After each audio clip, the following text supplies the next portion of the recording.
Okay guys, this is online Ascenso Mechanics, the Ascenso method. So welcome to Unity Network and the Ascending Profit System. This is the Ascenso method. With you is McAlps Estingen and Benny Molinas. So on behalf of brother Benny Molinas, this is your presenter today, McAlps Estingen. So ang topic natin today guys is on how to get your first result dito sa APS. Okay, so we will do some ways or steps para ma-achieve yung first result nyo dito sa APS. So these are some of the ways na dapat yung gawin guys. So we have 5 ways. Okay, so this is my own concept actually guys. So gusto yung magka-result. So this is actually the exact strategy that I'm doing na para magka-result ako dito sa APS. So number 1 is yung pre-method marketing. May tuturo ko sa inyo kung paano yan. Number 2 is yung LOPR. LOPR means leverage others, people, result. So we need to leverage result ng ibang tao. So number 3 is utilizing tools. Number 4 is to generate clicks. And number 5 yung consistency. This is the most important part, yung consistency guys. So hindi lang to yung gagawin natin today, tomorrow hihintuin na natin. Okay? So pupunta tayo sa mismong Facebook account ko. Okay, so since we're using a pre-methods and most of us are using Facebook, so we'll be using Facebook as our own our main platform dito sa pre-method marketing natin, guys. Okay? So let's go to my Facebook account. And doon natin gagawin itong mga 5 steps na to. And I hope you are jotting down some notes. Itong mga nandito. Itong mga nasa list. 5 steps. Pre-method, LOPR, utilizing tools. Utilizing tools, generate clicks, and yung consistency. Okay, so let's go ahead sa Facebook account ko. Okay guys, so andito na ako sa mismong Facebook account ko.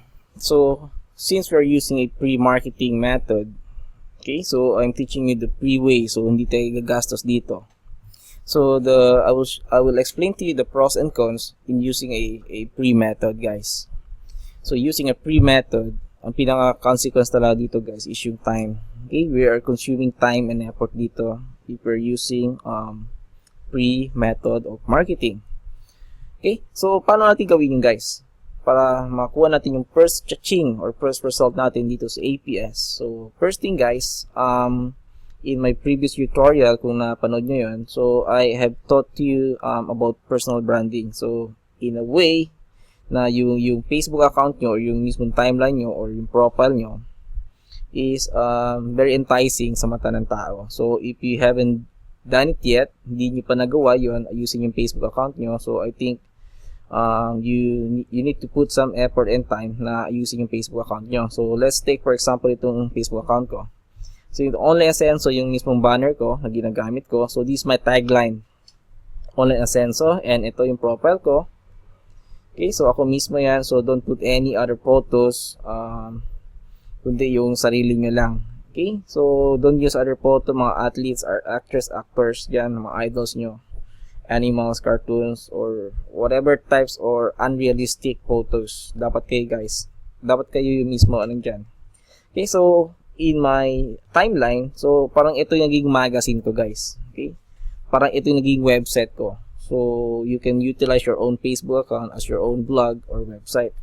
So sa mismong Facebook account ko, so dito ko pinapost yung mga inspirational mga quotation, mga result ko. Yung sa ganun yung ibang tao is maingganyo. So the main purpose of this pre-method of marketing is to attract prospects, and you must create a curiosity sa kanila. Yung mapapahaw mo sila. Bakit? Paano? Something ganon. Mapapatanong mo sila. So as you can see guys, hindi naman tulad puro yung you're trying to sell something sa kanila. So, katulad nito, recent 1 hour ago nagpost ako ng yung photo about the webinar.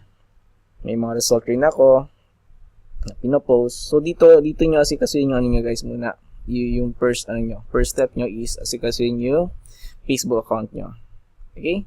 So, nagsishare ako ng mga tips or motivational or advice.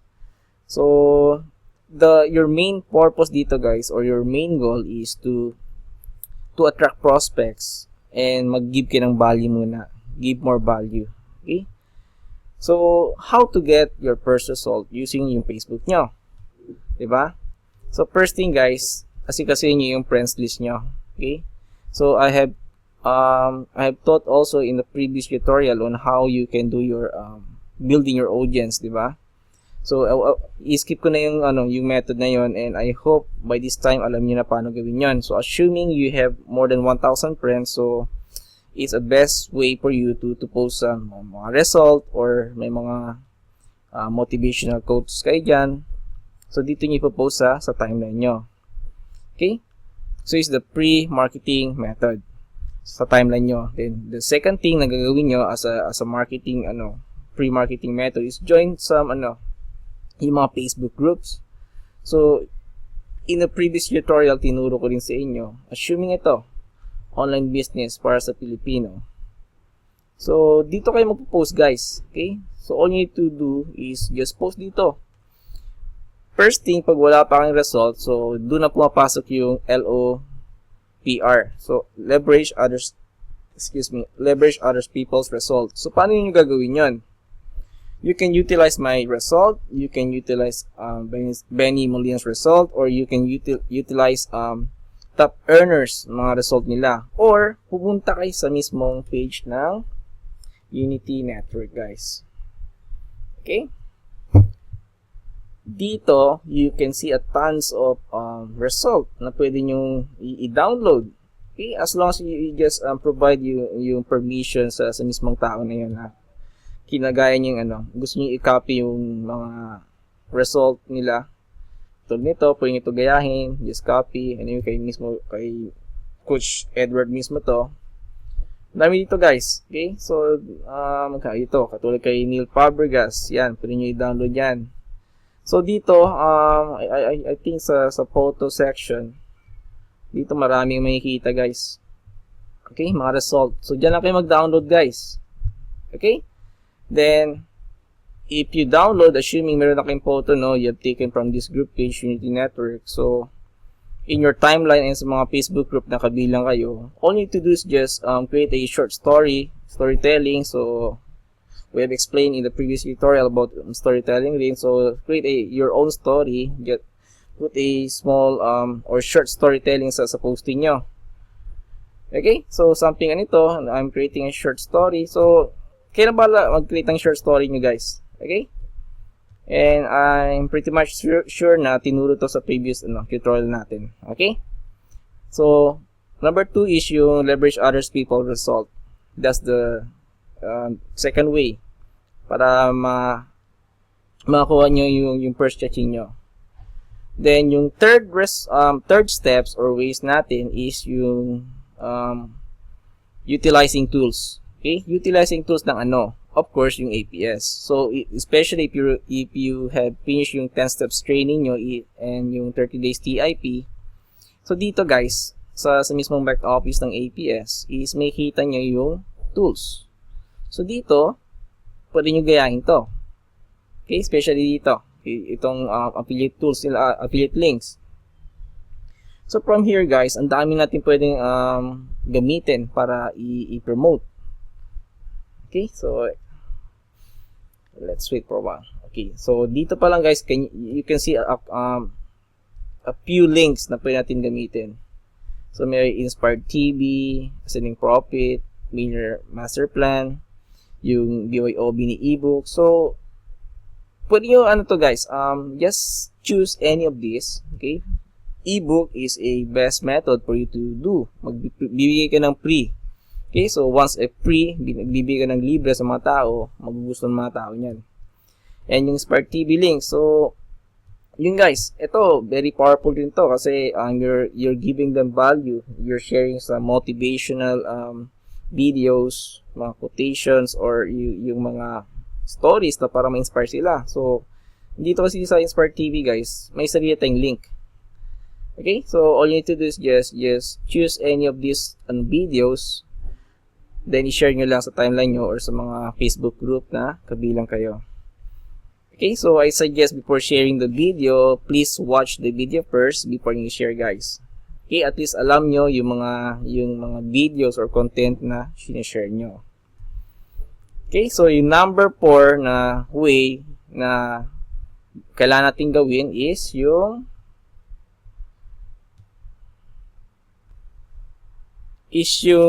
to generate clicks sa mismong affiliate link natin. So we have our own unique affiliate link katulad nito. So if you don't know how to track your clicks, there's a free way for you to track your clicks. So you can go to the website na bit.ly bit.ly.com. Okay, bit.ly. So yun, pwede nyo dun, guys, mag-create lang yan ng free account, then napakadali lang gawin yon. Let me see kung we can access the bit.ly site. Okay, so assuming dito na kayo sa bit.ly, and ito, guys, give me a moment. Okay, so all you need to do is create lagi ng account dito, guys. It's free, so sign up for free. Yan. Then from this website, it's bit.ly, it's bit.ly.com. Okay, so dyan you can create your own tracking clicks sa mga links na sinishare nyo. Okay, so this is one site na para pwede nyo utilize if you are trying to promote online or using this Facebook. Okay, so this is a free website and free tracking software or tool na pwede natin gamitin. Okay, guys, so back to my Facebook account. So that's the ways for you to do the pre-marketing method, or yung ways on how you can get your first result dito sa APS if you want to hit your first result, guys.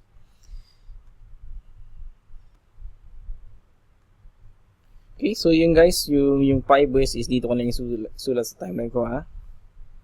So ito yung mga ways, guys. Okay, so pre-marketing using yung Facebook. So yung mismong timeline nyo, treat that as your own website or yung parang yung blog or magazine nyo. Okay, yung number 2 way is yung LOPR or yung leverage others people's result. Okay, kung wala pa yung result, so try nyo muna i-leverage yung mga resulta ng ibang members dito. Okay, so you can utilize my own result kay Brother Benny Molinas or yung mga top earners dyan or sino mga kakilala nyo. So, and you can go sa mismong page ng Unity Network, official page. So from there, you can download yung mga result ng mga members natin.